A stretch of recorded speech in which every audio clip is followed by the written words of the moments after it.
โอเคสบายดีพ่อแม่พี่น้องปองปายมุสกูสุกคนเมื่อนี้มาส้มกับขัดซองดวงสเตชันเราจะมาตีฟรีไฟเนาะมือแรกมานี่มือทำอิดที่ว่าจะตีฟรีไฟยินแต่เขาว่าฟรีไฟบ่เคยลิงจักเถื่อมาบาดนี้เป็นยังไงมาเบิ่งนำกันมาลงไซนี่บ่ฮู้ไซได้นี่บ่ฮู้ไซได้ลงผู้เดียวบ่มีมูมีคู่หยังน้องสาวนี่เนาะเข้าไปโอ้ยเฮือนนี่คักขนาดหลังคามันนะว้า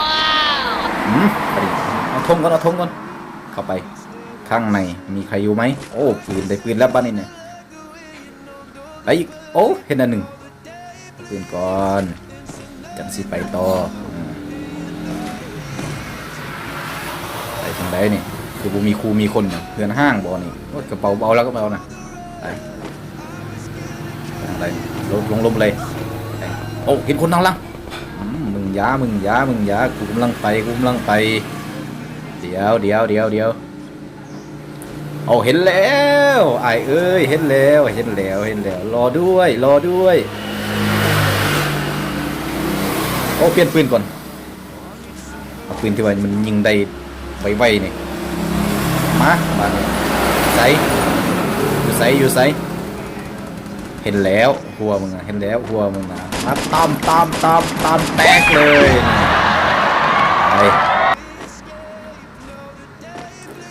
ไปอีก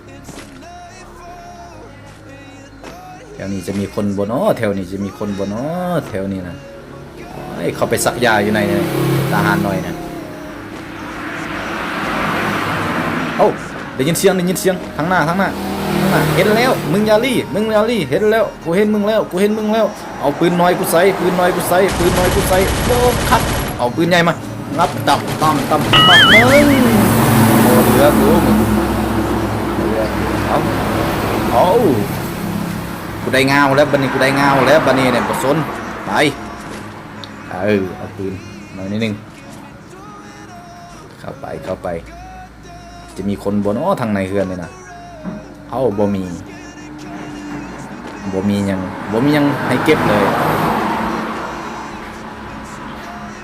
ไปทางนอกไปลงซ้ายบัดนี้บ่มีมูมีคุยไปใส่หมดเนาะข้างมึงอย่าหาวใส่มึงอย่าหาว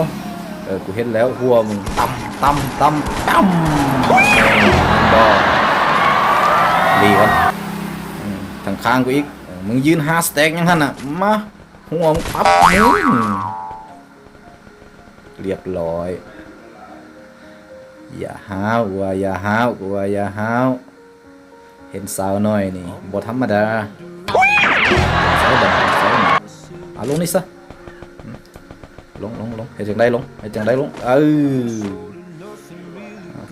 ไปต่อกันไปเก็บเอาเครื่องกันก่อนจังสิไปต่อได้มียังให้เก็บบ่น้อนี่บ่มียังมายังนี่เต็มนี่เจอผู้บ่าวกับบ่สนเด้หน้าตาล่อก็อย่ายิงทิ่มรถเดี๋ยวสิไปหาผู้บ่าวอยู่ข้างๆนะนัดกันไว้แล้วกำลังไปหาเด้อไปเดียวเด้อรออีกจักหน่อยนะสาวกำลังมาหาอ้ายเด้อ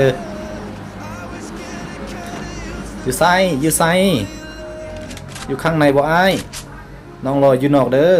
เดี๋ยวน้องเข้าไปหาไปอยู่ไสเนาะเห็นอยู่นี่น่ะโอ้ไปรีเทิงอีกมาอย่ายิ